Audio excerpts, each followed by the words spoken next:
As you are all aware, we are traveling, and some members of our team have already traveled to Washington for the World Bank IMF spring meetings that take place around this time in preparation for the annual meetings that will take place around September, October, later in the year.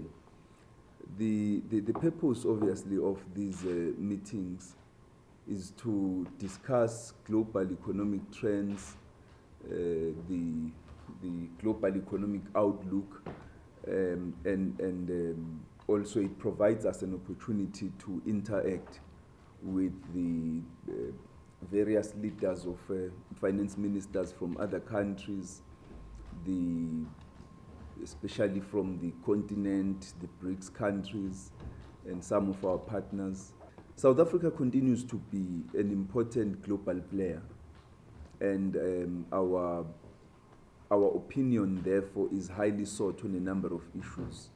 And we engage with different countries on these economic matters to try and to use our country as a gateway into the African continent, and to ensure that we can use our muscle to attract investments on the continent.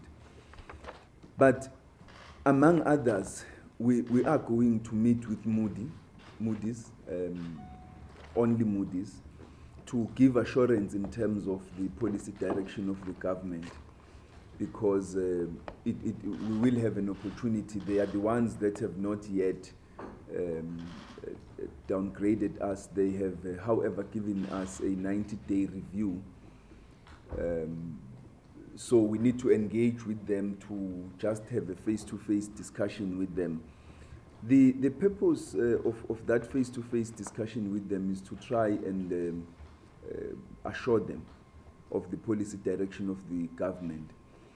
I've heard many people ask questions whether we can give a guarantee that they will not downgrade us. We can't give that guarantee.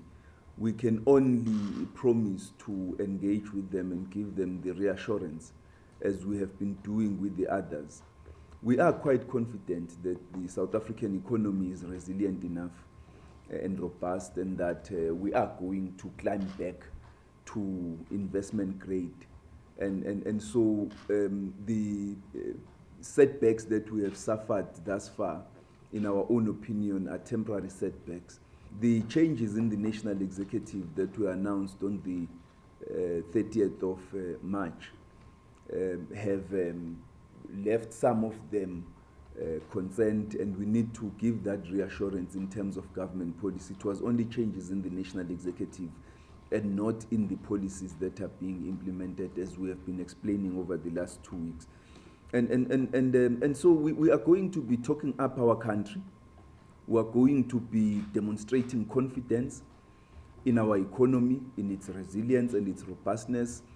And we are going to be trying as much as possible to ensure that there is continued confidence, as we did when we engaged with the domestic investors, the various stakeholders, including the Banking Association of South Africa and the leaders of NEDLEC and the Business Leadership South Africa. So we are going to be engaging the other investors and agencies along the same lines to ensure that there is a positive story coming out of South Africa. Thank you.